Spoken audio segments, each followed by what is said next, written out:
Olá, eu sou Viviane Cesarino e este é o Vossa Excelência à Memória.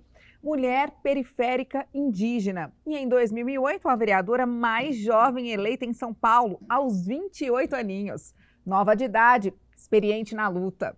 A nossa entrevistada de hoje começou a trabalhar muito cedo. Foi do movimento estudantil para o social e nunca mais parou de atuar pelas minorias. Aqui, neste plenário, foram 4 mandatos. Na Comissão de Saúde e nas leis que aprovou, muitas conquistas para as mães e as gestantes. E na Comissão Municipal da Verdade, coragem para ficar frente a frente com Delfim Neto, ex-ministro da ditadura militar. Juliana Cardoso, hoje deputada federal, foi vereadora de 2009 a 2023. Ela é a vice-presidente da Comissão de Amazônia e dos Povos Originários e Tradicionais da Câmara dos Deputados.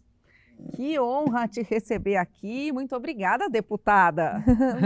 Muito obrigada, Vivi. Muito bom voltar a essa casa. Uma casa que eu aprendi muito. Aliás, daqui a minha base para a Câmara Federal foi muito importante, né? Passar por essas etapas aqui e rever os amigos, né? Amigos antigos de trabalho. Porque aqui a gente mais fica aqui dentro dessa casa do que necessariamente com a nossa família. Então, estou muito feliz de estar aqui. Ah, que bom. Então, vamos relembrar esse começo, né? Dessa trajetória tão incrível que acabou lá em Brasília, né? Que está rolando lá em Brasília agora, né? Quando a senhora chegou, como eu já falei, como vereadora mais nova, não tinha nem 30 anos, mas já muito experiente ali na luta. A senhora disse para o jornal agora, em 2008, né? Em outubro, acho que tinha acabado de acontecer ali a eleição. Eu vou fazer a diferença, não vou decepcionar. Eu não posso decepcionar. Muitos jovens vão me ver como exemplo. É isso mesmo, porque nós que viemos de uma periferia, não passa pela nossa cabeça em nenhum momento que a gente pode estar sendo vereador ou vereadora de uma cidade tão grande como a nossa, né? Então, quando você vem desse espaço jovem e periférica, você precisa dar o exemplo para que quem está nos olhando entender que pode sim estar aqui, que é possível chegar nesse lugar e que é possível, inclusive, pensar legislações, orçamento, mas também estar conectado com o movimento social, popular, de luta, que trabalham muito, né, e que desenvolvem muitas legislações e sabem mais orçamento do que muito vereador e vereadora dessa cidade. Olha que interessante saber disso. E isso que me deu também esse norte, né, nessa casa, foi o que me ajudaram muito.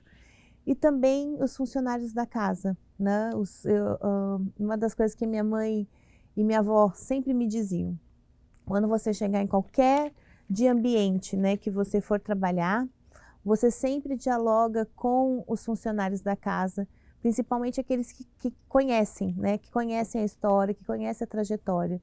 E foi a receita certinha. Que bacana. Né?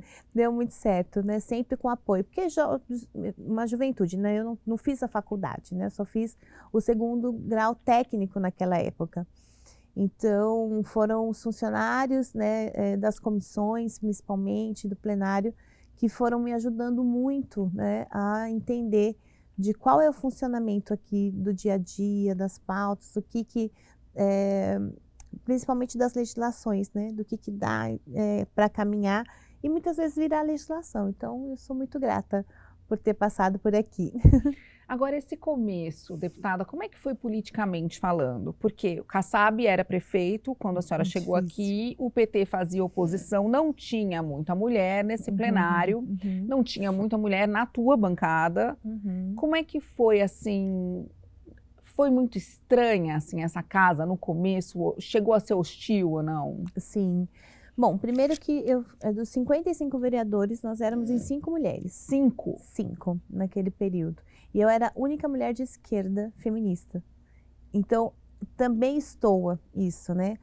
Porque quando você tem uma visão, quando você tem uma formação do entendimento que a política pública ela tem que ser na ponta e para o povo, né? E pública, e quando você também passa por ela, quando você sente a falta dela. Então, em Sapopemba, de onde eu venho, para que a gente conseguisse ter, começar o asfalto, a iluminação, a regularização fundiária, né? Então, primeiro era a luta pela regularização fundiária das nossas moradias, e aí depois trabalhar para vir em asfalto, luz, Luta por creche. tudo. Então, tudo isso era muito coletivo. E as necessidades, né? As necessidades que a gente precisava ter daquela política pública. Então, cada conquista coletiva era uma vitória, né, para aquele povo e para nós, né? Minha mãe, minha avó sempre foram mulheres que lutaram para que conseguisse ter o acesso, né, ao direito. Então, essa diferença, eu não tinha, eu costumava dizer que eu não tinha experiência da faculdade, mas eu tinha experiência da vida.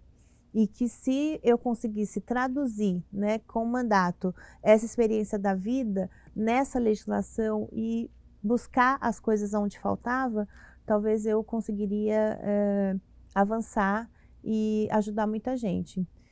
O mandato acabou sendo um mandato meio que uma mini prefeitura, né? Porque ele acabava sendo instrumento da luta. E vereador é isso, assim, eu ponho vereador do povo, né? Vereador, porque é o que está mais perto.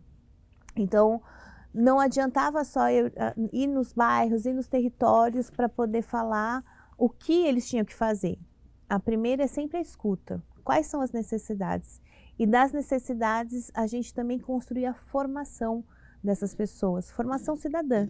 Porque, por incrível que pareça, ainda as pessoas não entendem que a subprefeitura é um órgão, que secretaria é outro, Sim, que prefeitura é mistura outro. tudo. E que a gente tem que muitas vezes passar pelas etapas, né, para poder chegar num determinado político. Então, essa formação também pelo direito, né, para essas pessoas foram o que sempre me levava. Eu fui educadora social, né, então... Isso também fez uma grande diferença.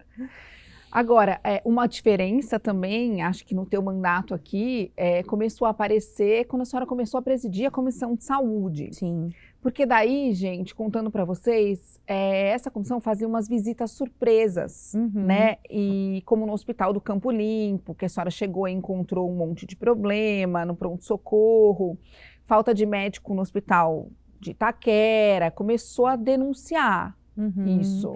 Então, porque quando o movimento de saúde vinha para a comissão, e a comissão é a primeira porta que você consegue ter essa articulação da vereança que abre a possibilidade de trazer o executivo, quando ele assim quer ouvir, né? E aí a gente fazia essa junção de audiências públicas para escuta, mas ao mesmo tempo virou uma comissão de denúncias da falta, né, de medicamento naquela época, falta de médico e infraestrutura, principalmente nos hospitais públicos. E naquele momento, a gente estava num momento que o Kassab queria privatizar mais ainda a saúde pública. E aí colocava os hospitais públicos, né, numa situação bastante difícil, com recurso, porque tinha recurso naquele período, mas era transformado para as OSs. Então a gente foi fazendo mecanismo de denúncias e aí de escuta. E aí a partir disso a gente foi fazendo essa interlocução com os conselheiros, né, no caso dos hospitais ou das unidades básicas de saúde, vigilância sanitária, vários outros órgãos perto, né, para poder chegar lá e falar, olha, aqui tem determinado dificuldades porque a população está ouvindo. O que é que está acontecendo? Então, no Hospital Campo Limpo, por exemplo, eu me lembro bem que fazia, acho que 5 anos que tinha uma máquina de raio-x, uma super tecnologia naquele período, mas não tinha sala. A sala não estava preparada para receber. E nesse caso, a partir dessa visita, entre outras coisas que foram pensadas, mas eu me lembro do produto final desse encontro foi que teve a sala e colocou esse equipamento para funcionar para aquela região da Zona Sul. Então, eu sempre dizia para os secretários, independente de qual fosse, né, o partido, a comissão de saúde te ajuda a governar, né, te ajuda a enxergar o problema, te ajuda a ver os detalhes. Então, não adianta querer achar que nós estamos te atrapalhando ou fazendo... Ou denunciando só. Mas é simplesmente que a gente via, né, o que acontecia de dificuldades para poder transformar em solução. Foi nessa época também, no primeiro ano desse primeiro mandato, que aconteceu uma das leis mais importantes da senhora, que é a Lei Mãe Canguru, que é a 14.966 de 2009, que permite que os recém-nascidos fiquem em contato com a pele da mãe ou do pai, presos em uma faixa, né, em vez de ficarem na incubadora após o nascimento. Por que a senhora pensou nessa lei? Quais que são as vantagens disso? O mandato ele sempre foi aquele que trabalhou para poder ouvir a escuta da comunidade. Então, o movimento das mães, né, e obstetrizes, porque foi várias legislações pensadas naquele período. Então, era um movimento de mulheres, em especial as obstetrizes, em especial as doulas, em especial aquelas mulheres que pensam no parto humanizado. Bom, eu acho que também preciso colocar um temperinho da minha ancestralidade, né, indígena. E você sabe que os indígenas, eles precisam ter as crianças, né, de um formato do parto, né, normal. E quando tem, você fica muito pertinho. E quando as crianças não estão bem, primeiro se passa, né, por essa coisa, principalmente os prematuros, né, para ficar acolhido, não só na mãe, mas na família, porque o contato da pele, o contato dos batimentos cardíacos, o contato, o cheiro, né, isso tudo, né, coloca essa criança prematura no sentido de entender que ela é querida, que ela tem amor, que ela tem pessoas ali dessa pele, né, dessa coisa boa por trazer eles para poder passar por essa etapa difícil de quando nasce. Então, as UTIs normalmente deixam os bebês muito longe, né? E aí eles saíram da barriga, que era colhidinho, né? Tá tudo ali, quentinho. E aí sai dali, vai para um lugar completamente difícil, sem contato, sem ouvir, sem escuta, sem cheiro, sem aproximação, sem pele. E aí muitas vezes a gente vê que dava óbito, né? Então, onde tem programa Mãe Canguru, pode ver que o índice, né, salva-vida, de imortalidade é bem menor, né, do que o que não tem. Nossa, isso é estatístico. Vamos falar um pouquinho mais desse trabalho para as mães e para as gestantes, porque teve muito mais lei importante no próximo bloco? Vamos, bora lá. É isso, daqui a pouco a gente volta com mais Vossa Excelência Memória, não sai daí, até mais.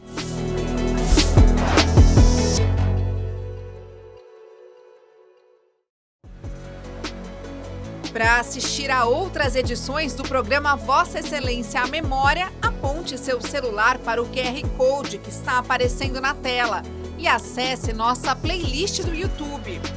Rede Câmara São Paulo, sua conexão com a política da cidade.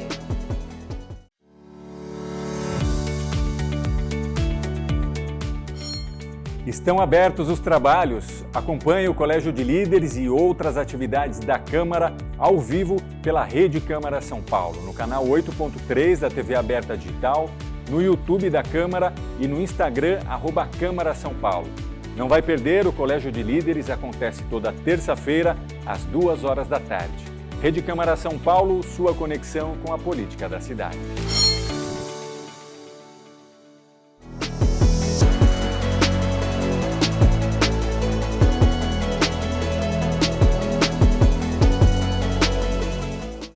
De volta com Vossa Excelência Memória, que hoje tem a grande honra de receber a deputada federal Juliana Cardoso aqui no nosso programa, que foi vereadora, gente, aqui nesse plenário por 4 mandatos. Bastante tempo, né? 16 anos. 16 anos aqui nessa casa. E a gente está aqui recordando esses primeiros mandatos, vamos pular para o segundo, né, que é a partir de 2013. Sim. E aí, Haddad prefeito, vocês já na situação, e a senhora fez a continuidade desses projetos pela saúde, né, pelas mulheres. Uma lei muito importante dessa época é a 15.945, que é a que estabelece, né, para São Paulo ali as casas de parto natural, de parto normal, inclusive por meio de convênios com unidades particulares. A gente não tinha isso no serviço público ou tinha pouco? Tinha. Na verdade, esse projeto nasceu porque nós tínhamos uma única casa que chama Casa de Parto de Sapopemba, que foi na época que Davi Capistrano, que foi prefeito de Santos, um grande sanitarista, médico, né, implantou aqui, veio convidado, né, não me lembro qual era a gestão, mas veio convidado para poder fazer a implantação do Programa Saúde da Família, e aí também veio junto, né, a Casa de Parto. Então, era uma casa que cada gestão, como era um programa, a cada gestão tinha assim, vamos fechar, vamos fechar. Então, se já tivesse uma legislação, né, você garantia. E aí, em seguida, já veio uma outra casa, que aí o Haddad que traz também essa possibilidade de ter uma outra casa de parto na Zona Sul, que é Casa Ângela, né? E aí, na história, a gente verifica também as diferenças, né, de atendimento, apesar de ser a casas de parto, que até hoje existem. E a Casa de Parto Ângela faz muito mais partos no dia de hoje do que a Casa de Sapopemba. E por qual motivo? Porque a rede, mesmo sendo pública, ela não divulga a casa de parto de Sapopemba. Então, vira e mexe, eu vou lá fazer visita e tal. Você vê os quartos vazios.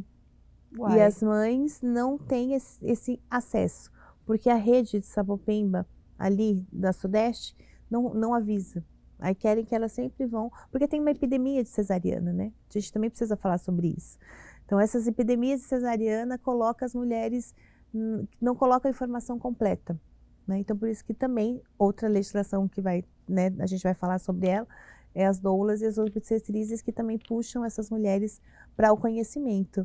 Mas são casas que, se eu pudesse, né, se eu pudesse voltar atrás, seria lugares onde eu teria meus filhos, que tem chuveiro. Até eu teria. Tem chuveiro quentinho. Um acolhimento, pelo tem jeito. Banheira, tem bolas de pilates. Um acolhimento todo especial. Exato. Essa lei das doulas é um pouquinho mais para frente, né? A 16.602 de 2016, que permite a presença dessa doula, que é uma profissional, né? Para quem não sabe o que é, durante todo o trabalho de parto nas maternidades e hospitais públicos municipais. Exato, porque elas ajudam, elas podem estar acompanhando, né, as mães nas consultas e também acompanhando no período, não só no período da gestação, mas também quando vai ter o bebê. E elas ajudam a fazer o plano de parto, né, do melhor formato, e muitas vezes não entrar nessa área da epidemia da cesariana sem necessidade, né? Quando a mãe é bem informada, ela pode fazer a escolha de como que ela quer ter seu bebê. É uma decisão, né, mais consciente. Mais entendi. Consciente. Era uma época também que se falava muito, deputada, nessa questão da fila para cirurgia e para exame, nesse comecinho do mandato do Haddad, né? E a senhora tinha um projeto de transformar essa divulgação dessa lista em obrigatória mesmo para a prefeitura, para saber, para dar transparência para isso, né?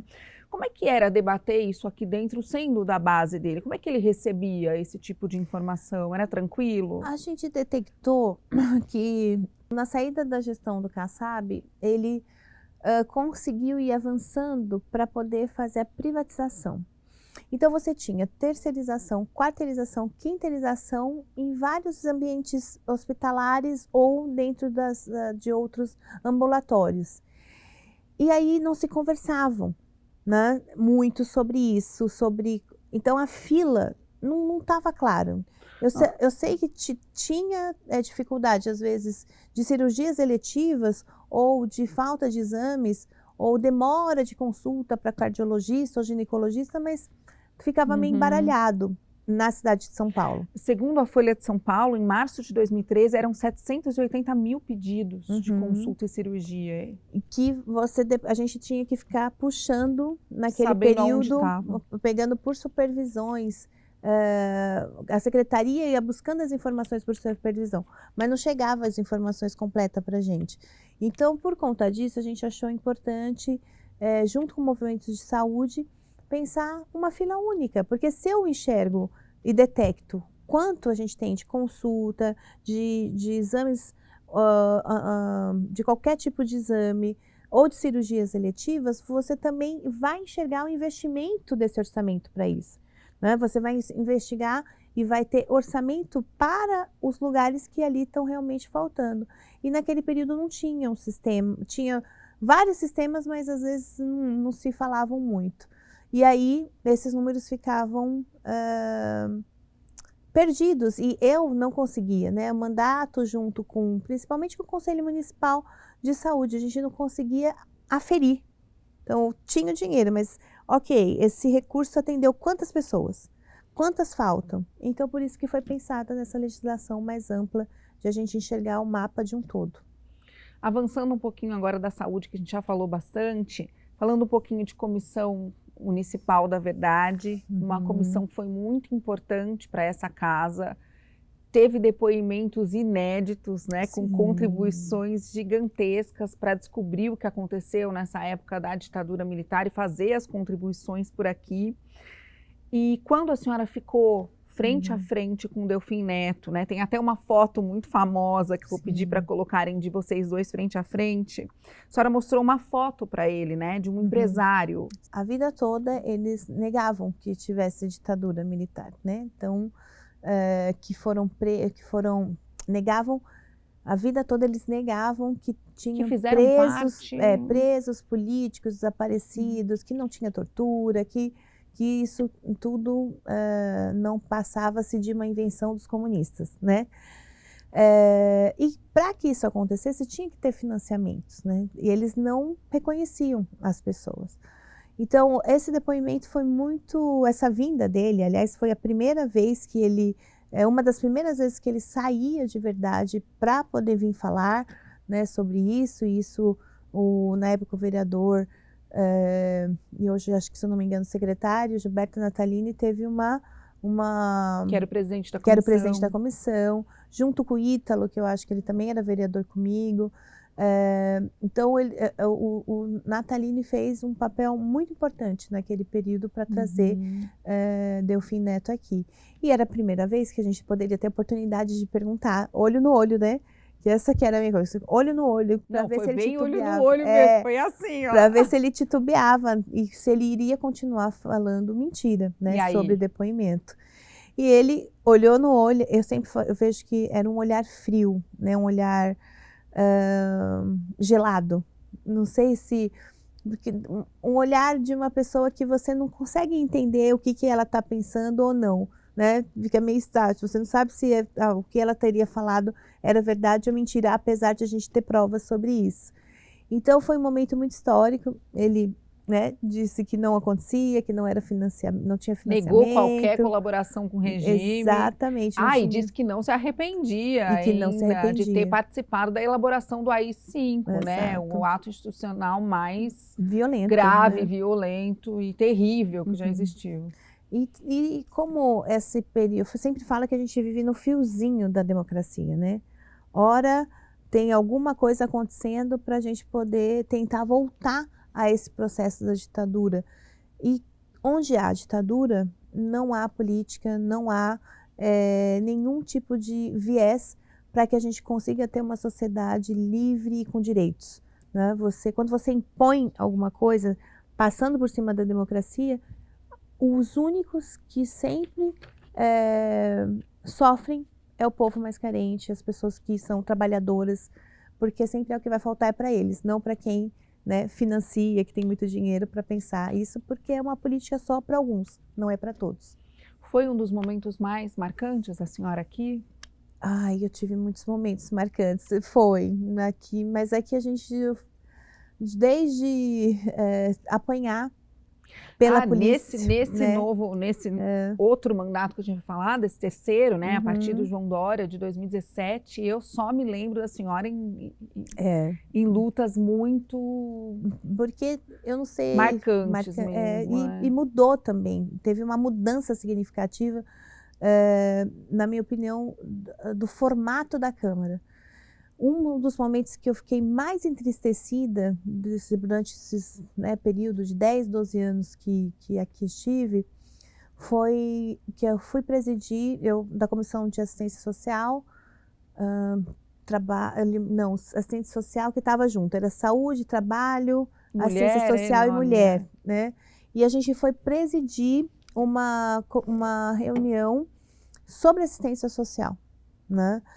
E o secretário, muito soberbo, muito difícil, mas a gente trabalhou junto com aquele período com o presidente para ele poder vir. Eu fiz primeiro um convite, ele não aceitou. Eu fiz o segundo convite, ele não aceitou. Aí eu fui... Isso na época do Dória? Na época do Dória. Então, quando eu fui falar do terceiro, eu sentei com o presidente e falei assim, agora eu vou fazer a convocação. E combinei com os pares, né? E aí o presidente, não, espera que eu vou dialogar. E aí ele só veio no terceiro convite.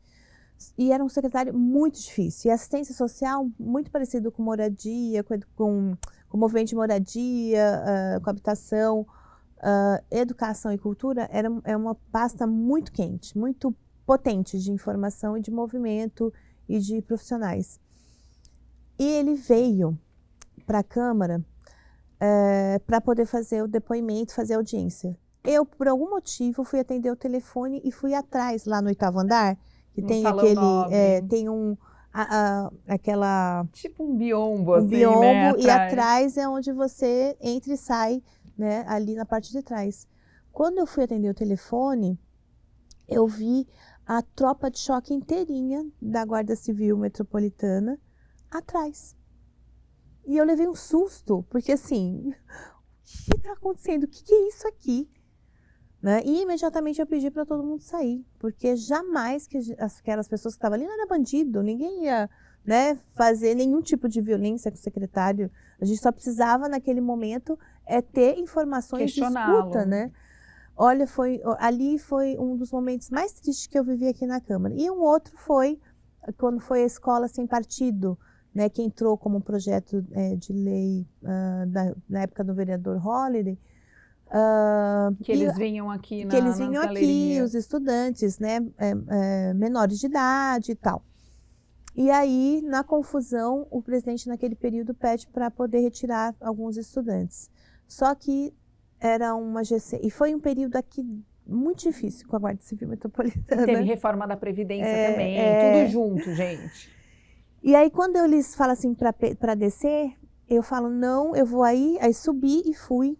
E não deu tempo quando chegaram na garagem. Quando chegou na garagem, eles queriam prender, né, os jovens algemados. Então, se a gente sabe da legislação, jovem menos de 18 anos não pode ser algemados, né? E ir para a delegacia sem a pessoa responsável.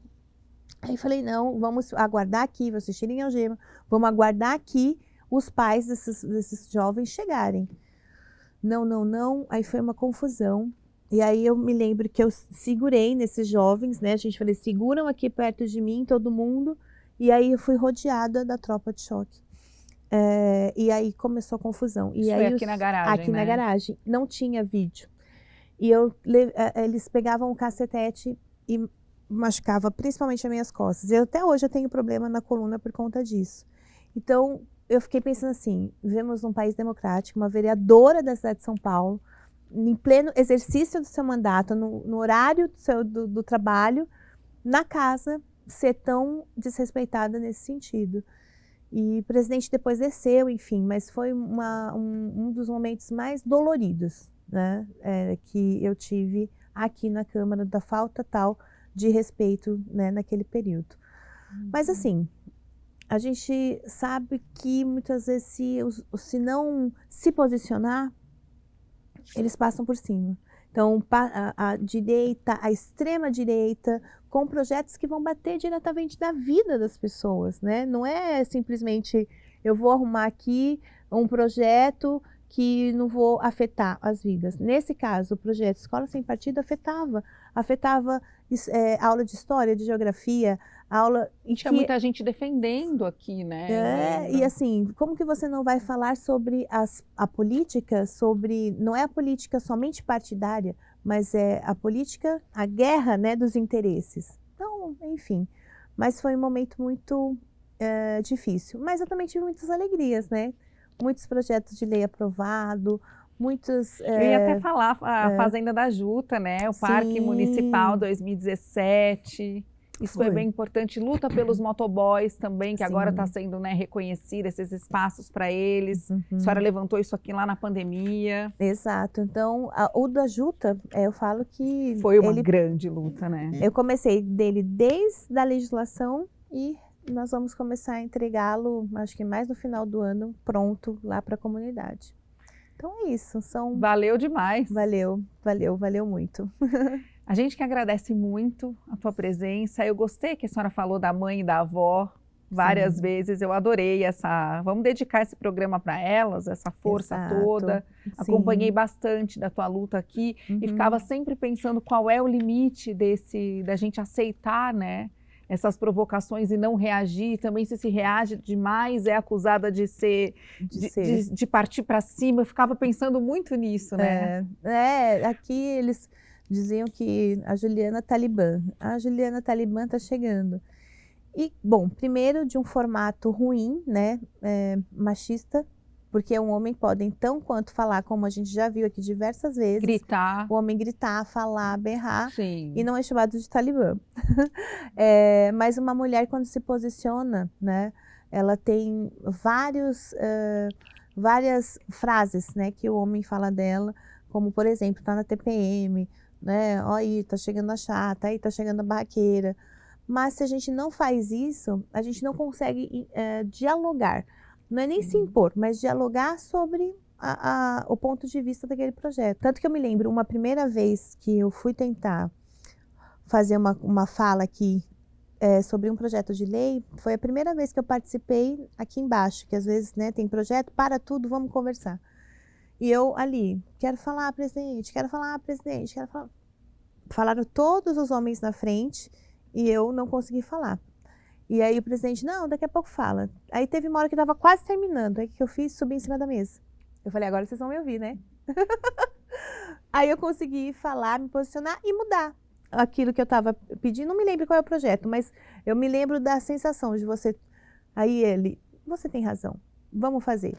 Então, enfim, se eu não tivesse feito isso, talvez não tinha conseguido passar aquela mudança, né, de texto. Eu não me lembro exatamente, mas eu me lembro da sensação. Adorei, gente. Olha, até me deu uma ideia, porque tem um monte de reunião que eu vou que eu não consigo falar. Estou quase fazendo isso. Muito obrigada, viu, deputada, pela entrevista e boa sorte lá em Brasília. Obrigada, muito obrigada. Muito obrigada a todos e sou muito grata mesmo por ter passado por essa casa, aos funcionários, ao mandato.